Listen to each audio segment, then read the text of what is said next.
Entre Abelhas tem uma proposta maluca. Na história, um homem deprimido por conta de uma separação percebe que está deixando de ver as pessoas. Uou! Ah! Cadê?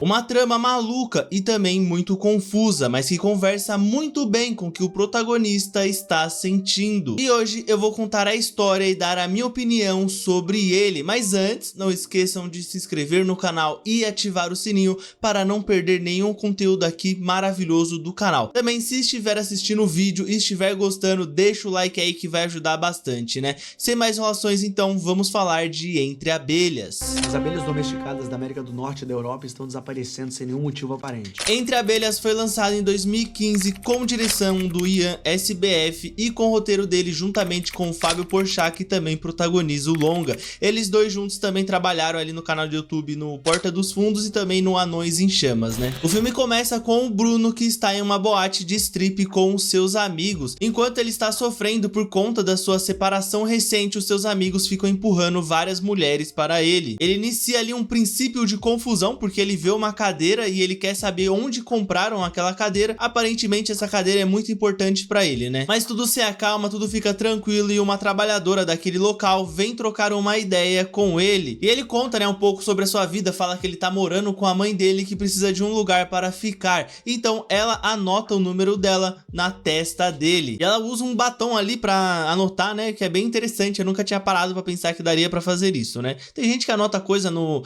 espelho com batom, né? Tipo, principalmente em filme de terror, né? Mas enfim. No dia seguinte ele acorda com o seu amigo ligando freneticamente pra ele por conta de um pendrive que é muito importante para o trabalho deles. Ele procura o pendrive ali na casa da mãe dele, nas caixas que ele trouxe da casa antiga dele, mas ele não encontra. Inclusive tem uma cena em que ele pergunta pra mãe dele se ela viu um pendrive e ela mostra o notebook, né? Que é aquele velho meme de idosos com tecnologia, que eles não sabem o que são tecnologia, né? Que pendrive, gente? Tem que estar aqui em algum lugar. Ô, Bruno, é isso que você quer?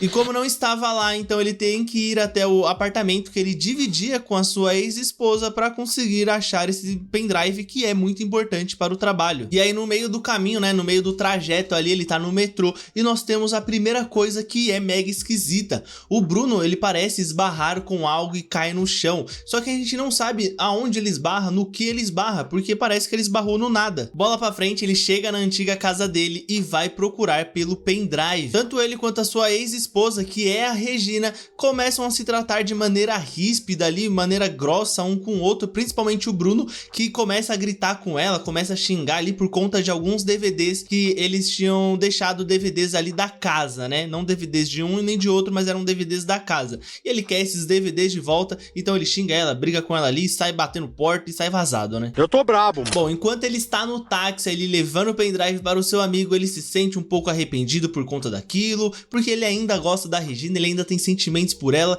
então ele decide ligar para ela e pedir desculpas, né? Ela não atende, então ele deixa um recado ali dizendo, né, pedindo desculpas e pedindo ali para eles se encontrarem, para eles trocarem uma ideia, bater um papo ali, para eles conversarem direito sobre as coisas. E nesse momento ele dá uma deitada ali, uma relaxada no táxi, porém quando ele olha para frente, mais uma coisa esquisita.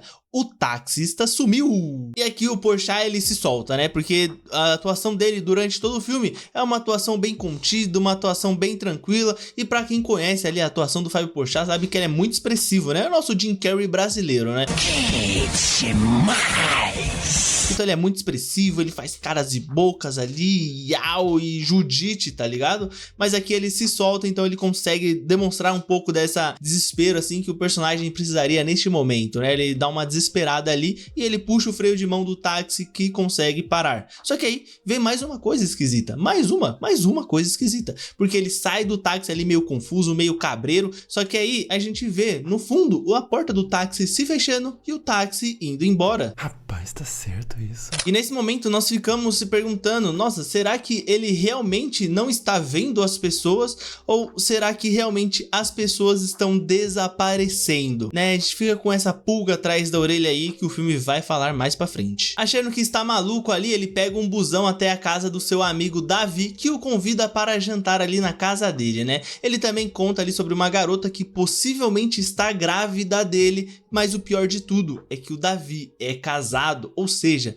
ele é um homem infiel. E ele mesmo diz abertamente que ele trai a esposa dele, que ele já ficou com a outra mulher mais de 10 vezes. Ele vai falando essas coisas abertamente ali, sem medo nenhum, né? Sem vergonha nenhuma. Então é muito louco ver esse paralelo, né? Enquanto o Bruno, ele tá sofrendo ali, ó, tá triste, tá capenga por conta de uma separação que ele, né, notavelmente não queria se separar. Nós temos do outro lado ali um homem infiel ali, ó, que traiu, que faz um monte de merda ali, casado, né? Então a gente tem esses paralelos aí, né? E é muito louco como a pessoa admite assim, não, eu traio minha esposa a esmo, né?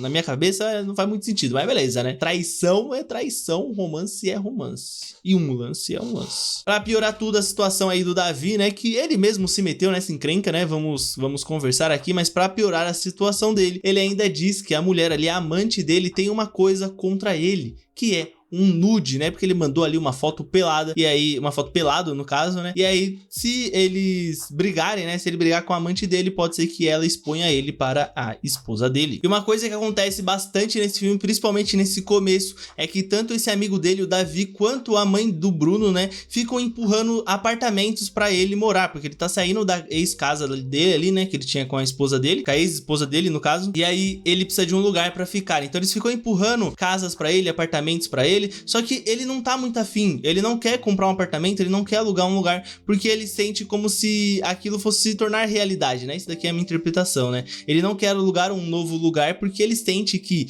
se ele alugar um novo lugar, se ele ir realmente pra outra casa, ele vai transformar aquilo em realidade, aquela separação vai se tornar real. O filme também mostra que existem sim pessoas que o Bruno não vê, mas nós como telespectadores, nós conseguimos enxergar. Por exemplo, ali, ele dá uma portada na cara de uma senhora, porque ele não conseguiu ver ela, e também tem uma cena em que um homem pede orientação, só que ele, né, como ele não tá vendo o homem, ele só ignora o homem. Opa, aí, você sabe se o 574 passa na Gávea?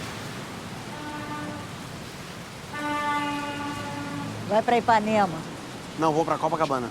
Além disso, ele está deixando de ver pessoas em fotos, o que o faz ir até o médico. Na verdade, era ela quem iria passar no médico, né? Ela já estava marcada ali porque ela está sentindo fortes dores ali no peito. Só que o médico disse que são apenas gases, né? Mas eles conversam um pouco com o médico sobre a condição do Bruno, porque ele já havia contado para a mãe dele antes o que estava acontecendo. Eles conversam um pouco sobre a condição do Bruno. E a mãe do Bruno está mega preocupada porque, segundo ela, o avô dele era louco, né? Ela usa essas palavras aí, né? Bom, o médico diz que aquilo ali pode ser uma questão emocional, uma questão do cérebro, né? Então ele indica um psiquiatra pra ele. E essa sessão com o psiquiatra, ela é muito interessante, porque a gente vê que o Bruno nitidamente ele está deprimido, ele está bem chateado com toda aquela situação. Ele fica a todo momento se repetindo que ele não sabe o que ele fez para o casamento ter acabado, ele não sabe o que ele fez para que a Regina não gostasse mais dele. Então o psicólogo pergunta: E o que você fez pra ela não acabar? E essa pergunta, ela é um baque, não só para o Bruno, mas para nós como espectadores também. Quantas vezes algo aconteceu e nós ficamos nos perguntando o que eu fiz para aquela coisa ter acontecido ali, o que eu fiz, só que a gente nunca se pergunta o que a gente não fez para aquela coisa ter acontecido. Eu não estou falando não só de relacionamento, de términos e tudo mais, mas qualquer tipo de situação. Se a gente começar a pensar sobre isso, a gente vai ver que muitas vezes a gente deixou de fazer algo e não que a gente fez algo que atrapalhou aquela situação. O Bruno, então, ele vai num jogo ali do Gigante da Colina para esparecer ali com o seu amigo Davi, que diz que vai conversar com a amante dele no dia seguinte. E essa cena ali do jogo, ela é bem engraçada, porque coisas acontecem ali no campo, saem gol, sai falta ali, e o Bruno, ele não sabe o que tá acontecendo, porque ele tá todo perdido, ele não enxerga os futebolistas ali, não tá enxergando os jogadores, tá ligado? Filho da... Foi ali. Oh, foi falta, merda. Olha.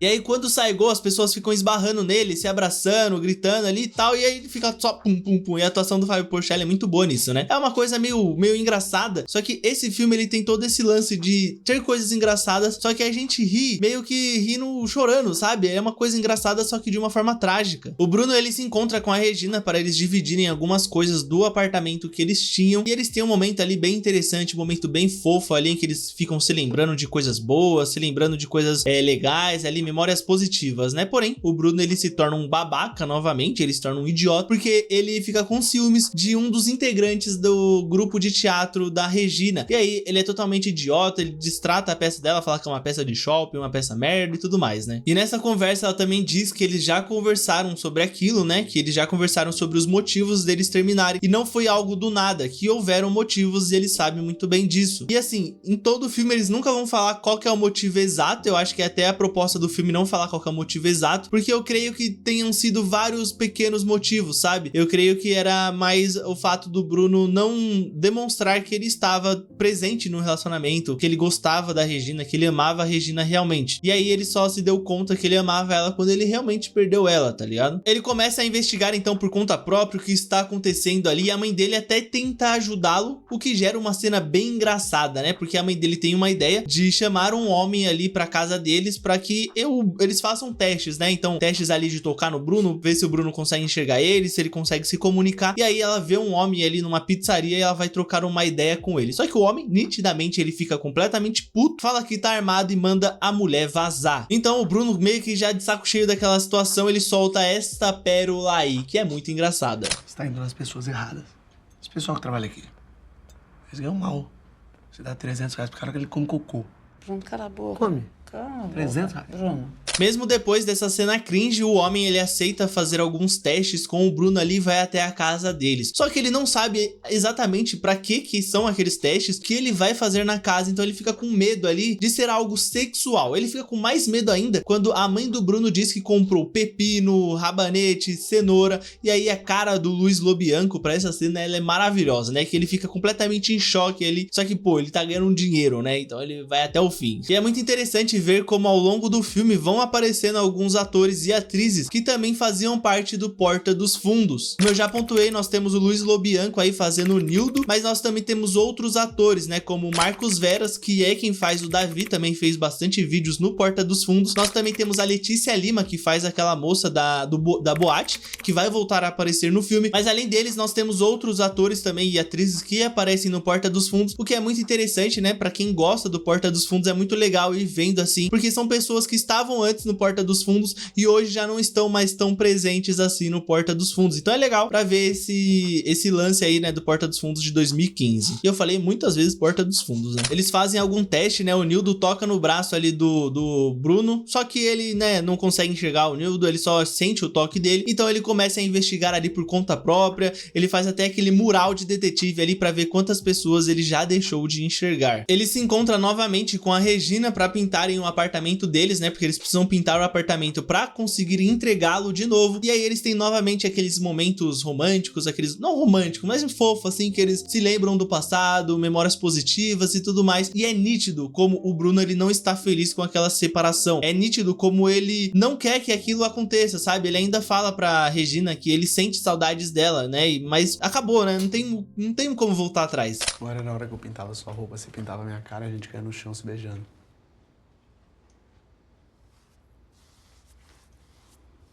E assim, eu disse, né, que a atuação do Fábio Porchat é muito contida nesse filme, e eu gosto muito da atuação dele. Eu acho, assim, eu já assisti alguns filmes do Fábio Porchat, e eu acho que essa é a melhor atuação dele, assim, pelo menos os filmes que eu assisti dele, né. E não assisti esse filme novo que saiu aí com a Sandy, né, que é o Evidências do Amor, se eu não me engano, eu não assisti esse filme ainda, mas nessa atuação aqui de Entre Abelhas ele manda muito bem, né. Um destaque aí também pro Ian SBF ali, que dirige muito bem ele, né. O filme continua a nos mostrar como cada vez mais ele vai esquecendo as pessoas, vai deixando de enxergar as pessoas, e isso vai atrapalhando ele cada vez mais. Em um momento ele tem uma briga num bar ali, porque ele acha que uma garota tá dando em cima dele, só que na verdade a garota tava com o namorado dela, só que ele não enxergava ele. E em outro momento ele também acha, né, ele parece que ele atropelou outra pessoa, né, e a vida dele vai se tornando cada vez mais um inferno. Ele continua com a Regina na sua cabeça e vai até aquela boate do começo do filme ver se consegue comprar uma daquelas cadeiras, porque era a mesma cadeira que a Regina queria, porque desde o começo do filme, ele acha que o motivo principal deles terem se separado é porque a Regina pediu pra ele comprar a cadeira e ele não quis comprar, sendo que existem vários outros pequenos motivos que o filme vai dando a entender. Ele acaba se encontrando com a mulher ali que deu o número pra ele, né, no começo do filme ali, que escreveu o número dela ali em batom na testa dele, e ela ajuda ele a comprar a cadeira. Mas antes disso, ela dá um beijo nele, e essa cena ela é bem interessante, porque a gente vê um lapso de brilho voltando para os olhares do Bruno, né, ele volta a ser uma pessoa um pouco mais feliz neste momento, só que aí depois tudo vai por água abaixo novamente, porque ele esquece até mesmo o Davi. Não esquece o Davi, né, ele não enxerga mais o Davi, porque não é sobre esquecimento, ele lembra das pessoas ainda, mas ele não consegue mais enxergá-las. Então ele deixa de enxergar o Davi e o trabalho dele está uma merda, porque ele não consegue ver as pessoas e ele é um editor de vídeos. Como que ele vai editar um vídeo ali se ele não consegue ver as pessoas? E quando ele não vê as pessoas, ele não ouve o que elas falam também, tá ligado? Tipo assim, ele consegue sentir o toque, mas ele não consegue ouvir. Então como que ele vai editar um vídeo assim? A mãe dele tenta fazer aquele truque do Homem Invisível ali, do filme do Homem Invisível e também do Chaves, né? Que fica muito nítido na nossa cabeça por conta do Chaves, né? Olha, na hora em que eu estiver invisível, eu vou beliscar o seu Madruga e ele nem vai saber quem foi. Que é jogar um balde de tinta ali no Nildo, porém, mesmo com o homem todo pintado ali, todo lambuzado de tinta, ele ainda assim não consegue o enxergar. O sentimento de culpa e tristeza vai o consumindo, e as sessões de terapia parecem não funcionar. Em uma delas, o Bruno leva uma matéria que diz que as abelhas estão sumindo das suas colmeias, elas estão desaparecendo realmente. O psiquiatra pergunta por que o Bruno consegue enxergar certas pessoas, mas parece questão de tempo até que ele deixe de enxergar todo mundo. E é aí que vem o maior baque do filme. No momento em que o Bruno vai dar a cadeira para a Regina, a mulher nota que a mãe dele está estirada no chão. Porém, o Bruno ele não consegue ver porque ele já deixou de enxergar a própria mãe. Mas eu comprei pra você. Bruno! Meu Deus do céu, dona Ângela! Bruno, não tá respirando, pelo amor de Deus, me ajuda! Dona Ângela! E assim, a mãe dele morre porque ele não conseguiu prestar os primeiros socorros, porque ele não enxergava mais ela. E o pior de tudo é que ele não conseguiu se despedir dela, porque ele não conseguia enxergá-la no caixão. O filme, que vinha com um ar dramático, mas com pitadas de humor, se intensifica cada vez mais, com o Bruno não enxergando quase ninguém. Seu psiquiatra diz que as coisas mudaram e que talvez seja bom que as coisas tenham mudado, para que ele consiga mudar também. O que parece acender uma chave na cabeça do Bruno, porque ele começa a editar vídeos ali de documentários da Amazônia, que são documentários ali completamente sem som, são só imagens, realmente ali imagens e vídeos. Então ele consegue editar esses documentários. Ele joga a cadeira fora e tenta seguir com a sua vida, agora não enxergando mais ninguém, nem mesmo seu psiquiatra. Ele decide jogar as coisas da investigação dele fora, porém ele nota uma coisa na foto que eles tiraram ali no começo do filme. Não só ele está na imagem, mas também aquela garota que trabalhava lá. Ele anota desesperado o número dela em um papel e liga para ela. E neste momento o filme fica com uma tela preta, fica um silêncio até que... Alô?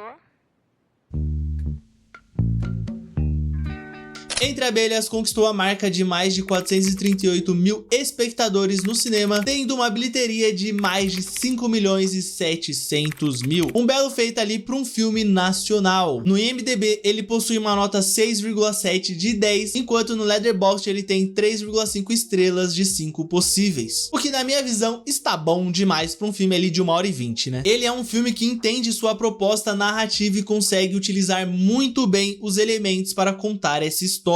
Aos poucos nós vamos sendo conduzidos e tomados por essa melancolia que o Bruno está sentindo, entendendo cada vez mais o que ele está passando. O processo de separação, a depressão, tudo é muito bem desenvolvido nessa história, com uma atuação fantástica do Fábio Porchat. A primeira vez que eu assisti esse filme, lá em meados de 2015, 2016, eu fiquei completamente mal e absorto nessa história. Agora, quase 10 anos depois, eu fiquei também muito mal e absorto nessa história. o filme ele continua sendo muito bom. Um filme fantástico que entende a sua proposta e o faz com maestria, tendo como maior ponto positivo um roteiro poderoso e que faz com que a gente reflita ao final do filme. Mas eu quero saber de vocês o que vocês acharam do filme e também do vídeo, então comentem aí pra gente trocar essa ideia maneira. Também se inscreve no canal e ativa o sininho pra não perder nenhum conteúdo aqui do mundo da cultura pop, ali vídeos maravilhosos. E se gostou do vídeo, chegou até aqui, gostou do vídeo? Deixa o like aí que vai ajudar bastante aqui o canal. Também não esquece de me seguir nas redes sociais com conteúdos maravilhosos por lá também. Comentem dicas, sugestões e vejam os outros vídeos do canal que tem muitas coisas interessantes para vocês. É isso, nos vemos num próximo vídeo. Muito obrigado e até mais!